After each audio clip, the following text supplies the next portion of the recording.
ପଶୁ ନା ପକ୍ଷୀ? ପଶୁ। କୁକୁର ଗୋଟେ ପଶୁ। ଗାଈର କେତେଟା ଗୋଡ଼? ଚାରିଟା ଗୋଡ଼। ତାର କେତେଟା କାନ? ଗାଈର କେତେଟା କାନ? ଦିଟା କାନ। ଗାଈ ସବୁ କୋଉଠି ରୁହେ? ଗୁହାଳରେ।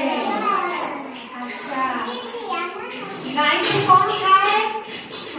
ଘାସ ଖାଏ। ଗାଈ ଘାସ ଖାଏ। ଆଉ କଣ ଖାଏ? ଘାସ ଖାଏ। ଆଉ ପାଞ୍ଚଟା ପଶୁର ନାଁ ତମେ କହିଲ। ତମେ ବାଘ ଗୋଟେ ପଶୁ ନା? ବାଘ କୋଉଠି ରୁହେ?